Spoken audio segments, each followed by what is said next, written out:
Нерюнгринцы продолжают покорять вершины. Виталий Струк и Игорь Ледов совершили восхождение на Island Peak. Высота покоренной вершины 6189 метров. Экспедиция в Непал стартовала в конце апреля. Цель похода – водружение флага 8-х международных спортивных игр «Дети Азии» на вершине. Экспедиция в Непал, посвященная 8-м международным играм «Дети Азии», была запланирована в прошлом году при активной поддержке комитета и ее руководителя Максимова Владимира Владимировича. Вершина была выбрана, говорится, Island Peak в связи со временем. Подходящее время как раз это был май месяц. Ну и сроки для восхождения на эту вершину составляют 18 дней, что нас вполне тоже устраивало. На другие вершины сроки намного больше. Это не первая подобная экспедиция нерюнгринских альпинистов. Программа эта началась еще в 2012 году. Первое восхождение сделали мы на вершину Эльбруса, 5642 метра. Нас поднял первый флаг тогда Игорь Ледов. Следующее восхождение у нас было уже в 2016 году. Выбрали мы вершину Димовент в Иране. Это высший вулкан Азии. Как говорится, игры связаны, называются международные игры Дети Азии, поэтому выбрали именно вулкан этот. После восхождения на вулкан, он действующий, между прочим, мы переехали в Россию и поднялись на Эльбрус, на восточную вершину. Тогда в команде у нас уже присоединился еще один человек, Роман Щегельняк. Мы втроем поднялись на вершину, также с флагом Дети Азии. В 2020 году игры у нас не проводились в связи с карантином, их перенесли на 2022 год. В 2022 году я так выбрал более сложный маршрут, чтобы не повторяться. В общем, поднялись на вершину Арарат, потом переехали в Грузию, вершина Казбек, и уже из Грузии переезд был в Россию, и поднялись на западную вершину Эльбруса 5642 метра. Все это заняло 14 дней. Мероприятие 3 вершины. И вот в этом году, говорю, вершина, повторюсь, Island Peak, высота 6189 метров. Говорится, флаг Дети Азии с каждой, говорится, экспедиции поднимается все выше и выше. Восхождение посвящалось Дети Азиям для того, чтобы поднять весь спектр альпинизма. Сейчас уже скалолазание пришло на олимпийские стадионы, и там проходят соревнования. Но это как бы мы, когда в 2010 году ходили в Непал, как раз мы пропагандировали этот альпинизм. Но с течением обстоятельств, вот со временем всего, и теперь уже, так скажем, скалолазание пришло на олимпийские стадионы. Подготовка к восхождению в этом году началась за несколько месяцев. Чтобы прийти к максимальному пику формы, вот, я, значит, здесь делал ледовые занятия, со студентами мы тут поднимались, тренировались, ну и сам вспомнил кое-что. Виталий в Якутске там занимался по своей программе, и я здесь, в Нерюнгри, там пробежки, бассейн, ну такое, чтобы поддержать физическую форму. Вот. И тем более, что Непал, он нам уже знаком, мы там уже были несколько раз. Вот. И все вот эти высоты и все то состояние, которое при высоте выше 4500, мы уже как бы знаем и ориентировались на свои эмоции. Нерюнгринцы поднимались на Island Peak, примкнув к группе альпинистов. Вот у нас там группа была, по-моему, 18 человек, что ли. Вот. И из них поднялись только вот нас 5 и еще один парень, который тоже приболел. И он спустился пониже, маленько подлечился, сутки у него, по-моему, было время, и он поднялся все-таки, тоже попал в погоду хорошую. Вот. Там нельзя сильно расслабляться, там, во-первых, жарко было, где-то порядка 20 с лишним градусов, по 30, и напились холодной воды. Ну, просто банально вот это взять и попить. Сначала вроде бы ничего, через дня 3-4 началось это горлопершение, вот это недомогание. Вот. Но так как мы, парни такие, стараемся добиться своих целей, мы все-таки вот и решили, рискнули все-таки на высоту подняться, маленько не сильно здоровые. Вот. И потом оказалось, что практически вся группа, то ли какой-то вирус, то ли еще что-то, у всех кашель, такой вот заложенность верхних дыхательных путей, насморк. Вот. Но это уже в прошлом. Вот такие мосты навесные. Здесь у них в порядке вещей. Переход с одного берега на другой. Пацаны уже с утра цветы дают девчонкам дарить.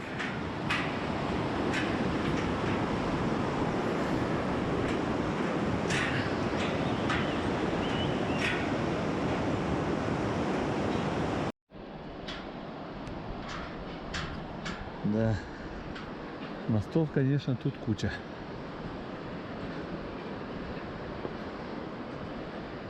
Это просто куча мостов.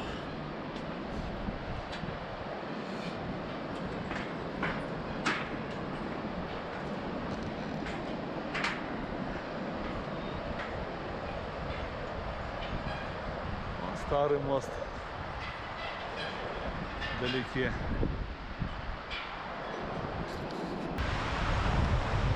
Вот такая породистая речка. Мы сейчас идем на глаза.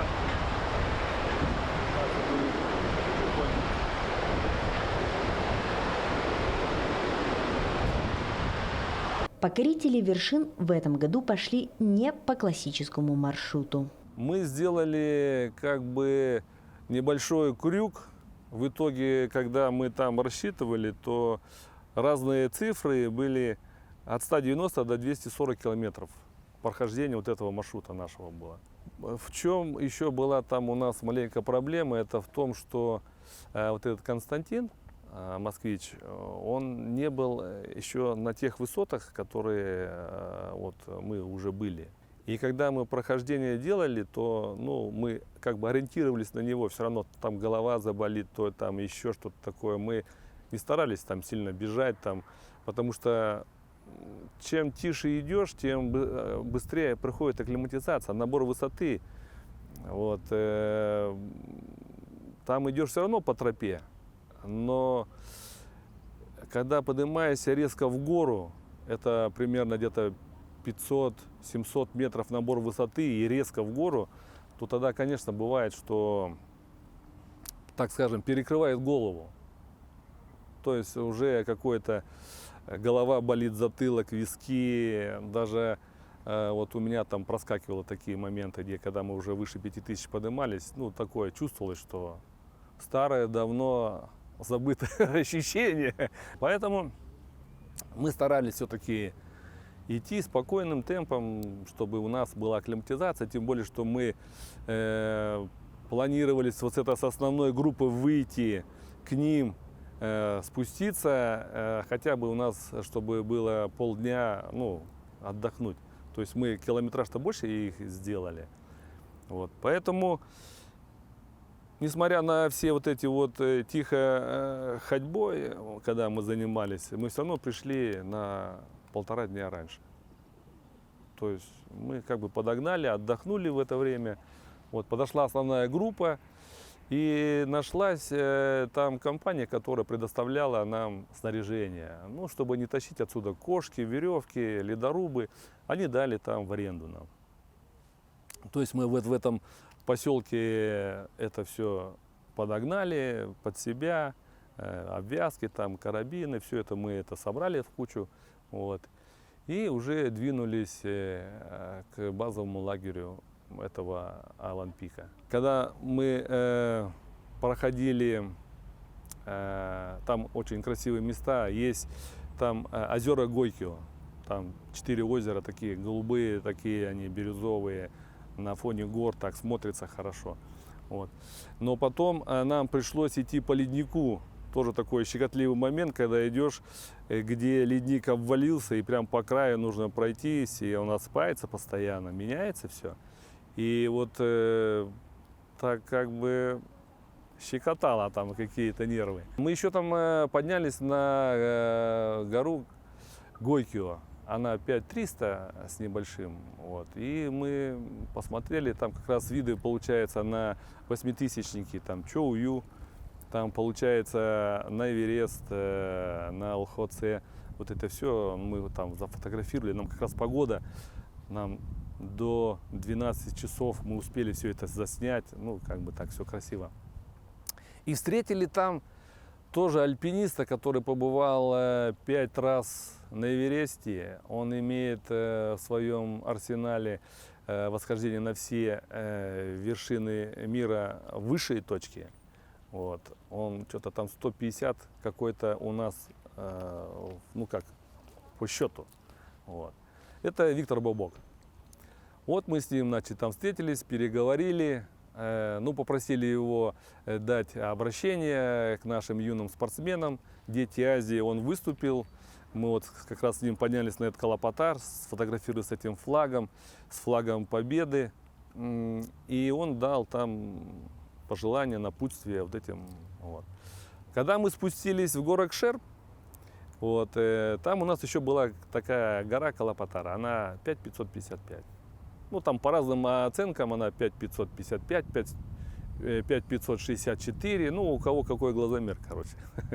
Вот. Но там еще один был у нас выход, это в базовый лагерь Эвереста. Вот. Виталий списывался с руководителем туристической компании «7 вершин». И вот мы туда пришли и встретились вот с этими всеми там альпинистами, которые поднимают, сейчас они должны были подниматься на Эверест. Вот, мы с ними встретились. Вот. Александр Амбрамов, такой приветственный, он уже на Эвересте был 12 раз и тоже покоритель всех этих вершин, высших точек. Вот. Они с Бобком, ну, где-то там рядом стоят. Вот. Такие парни все крепкие, здоровые, посидели, поговорили, пообедали, пофотографировались. И он тоже дал обращение к детям Азии, ну, напутствие, там, чтобы они там не унывали, если что-то не получается. Вот. И после этого вот мы встретились с нашей группой и пошли уже в базовый лагерь Алан-Пика. В базовом лагере альпинисты остались на ночевку. И в эту же ночь мы пошли, и у нас по Mountain Forecast, прогноз погоды, там было окно до 3 часов дня, то есть погода, ну, примерно вот как вот сейчас. А потом там ветер, усиление, опять же, ветра, снег. И как бы он чуть-чуть маленько опоздал. Вот, мы уже когда спускались, где-то часов 5, наверное, и все пошло. Что из себя представляет гора? Когда мы были в 2010 году, это был сплошной взлет 200 метров, там 250 метров это льда. То есть надо было идти порядка 75-70 градусов крутизны, вот, в кошках или на ледорубах с веревками, с ледобурами. Вот. То сейчас, вот, по истечению сока времени, этот лед полугоры растаяло. И открылись трещины, те, которые мы в те года их не видели. Но там была одна трещина, мы там прошли по лесенкам. Вот. А так там было все, ну, во льду, в снегу, вот это все наст. Вот. А здесь полгоры, как бы лед, ну, снег, лед, скала. И где-то метров 70 вот этой скалы. А у тебя на ногах кошки, которые предназначены для льда. И тут вот мы как бы в таком снаряжении еще ни разу, ну, с рюкзаками там ни разу, как бы я вот лично я не поднимался. Вот. И пришлось вот у нас это самое, мы дождались, значит, еще ребята, которые к нам подошли из тех групп, из двух, двое, это девушка и парень, там Антон. Вот. И мы девушку, короче, пустили вперед, ну, на подстраховку. Но там опасность была еще в том, что кто вверху лезет, они вольно-невольно начинают сбрасывать камни. И то есть начинаешь ты уворачиваться, и кто-то должен стоять смотреть, что сверху то летит, и он кричит. Но так как мы не сильно еще знакомы с английским языком до сих пор, поэтому при любом крике мы стараемся ближе к скале прислониться. И даже был там момент, когда у кого-то вылетел ледоруб. Это вот ледоруб летит по той трассе, где, ну, поднимаются люди. И вот он как в скалу туда-сюда летит в таком хаотичном движении, что там все были, ну, напуганы, конечно. Опыт-то есть подниматься там на жумарах, где-то скальные такие прохождения участков, на руках, там, на ногах. Но здесь просто интересно, что в кошках это не то, ты чувствуешь через железо, должен чувствовать скалу, где там встать. Вот. Такое состояние трепеталось. Вот. Но несмотря на это, вот все-таки мы вот впятером поднялись. Поднялись мы, вот когда посмотрели дальше, и вот это столпотворение, получается, что где-то что-то растаяло, там тропа, одни вверх, другие вниз, на одной веревке, на жумарах, вот это кто на спусковине спускается, и вот приходилось нас там, ну, мы как бы время потеряли. Вот. И когда мы взошли и сравнили то, что было в 2010 году, это, конечно, мы там, нас было 8 человек, мы стояли так, чтобы не упасть, а здесь, получается, растаяло все, и как бы такая ниша образовалась. Вверх есть, и такая ниша, ну, как бы все спускаются туда, как бы с вершины, потому что все равно идут, они по этой же тропе спускаются в эту нишу. Ну, и там более-менее спокойно можно там фотографироваться всякое. Вот. Но потом спуск, опять то же самое, одни вверх, другие вниз, и все вот это камни, вот это стараешься не спустить, вот это трещины обходишь. Вот. И очень стало много трещин, такие, что, ну, посмотришь и подумаешь, насколько она глубокая и как там вылезти, это все остальное. То есть гора стала намного сейчас сложнее, чем она была. Вот. И у нас затратилось как бы времени, зная, что спуск есть там на спусковине, ну, как бы дело-то привычное спускаться. Но все равно стараюсь лишний раз камень там не упустить, где-то что-то посмотреть, чтобы у тебя веревка на камнях, на перегибах, на острых углах там не ложилась, чтобы как-то, ну, такие моменты. Вот. Потому что, например, у меня попалась веревка, где метров на 10, она была распушенная вся такая, и я стоял в оцепенении, думаю, ну как пускает на такую веревку, что там, ну, хряпнуться можно за здрасте и не там поломать-то можно все там. Вот. Стоял, вот висел на этой скале и думал, что же сделать-то. Потом думаю, надо просто резко вниз, а внизу уже там на тормозах тормозить. Вот так она и получилась, что я только слетел и смотрю, веревка еще больше стала распушиться, там эти пряди стали разрываться. То есть таких моментов получилось достаточно много. Вот. Спуск-подъем у нас продлился 14 часов, даже чуть там больше. По натоптанным тропам этим всем, по знакомым. Вот. Когда мы были первый раз, нас удивило то, что в мае, когда это все цветет, просто рододендроны, мы тут видели, привыкли, что они небольшие такие, ну, у нас здесь они там, ну, может, там 50, там 60 сантиметров. А там деревья, ну, примерно как вот лиственница. Ну, может, чуть ниже, где-то метров, может быть, 5-6. И она вся цветет. Просто-напросто. И главное, что она цветет, деревья разных цветов. Там кремовые, белые, красные, розовые. И вот это все, такие запахи стоят. Прям, ну, просто Обалдеть. Значимое восхождение свершено. Цели покорения Island Peak и установка флага 8-х игр «Дети Азии» были успешно достигнуты. Это своего рода поддержка юных спортсменов и пример для них. Альпинисты желают участникам игр «Дети Азии» всегда идти вперед и тоже покорять новые вершины. Мы находимся в Непале, на вершине Island Peak. Мы только что поднялись нашей дружной командой. Вот у нас Амадаблам, наши друзья, Константин. Здесь находится вершина ЛХЦ, она не видна сейчас. Ребята с нами, которые поднялись. Также с нами находятся шерпы, которые помогли нам подняться. Сегодня это горные гиды. И они нам сделают самопоздравление для детей, участников. Congratulations! Congratulations, we wish you that time. Children of Asia. Ура! Ну, мы выполнили свою программу. Некоторые ребята поднялись там впервые на вершину.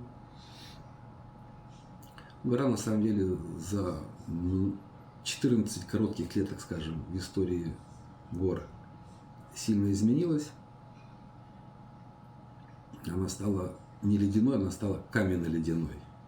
Это намного сложнее подниматься. Появились большие трещины, очень большие. Но программу, говорится, мы выполнили, что очень радует. И надеемся, что эта программа у нас будет продолжаться, что будем дальше поднимать и популяризировать наши игры. Наши, потому что все-таки мы живем в Якутии. И игры созданы в Якутии для всех детей, чтобы участвовали, развивались, росли, улучшали свои результаты и становились мировыми лидерами. Но у нас в планах новые вершины, новое восхождение –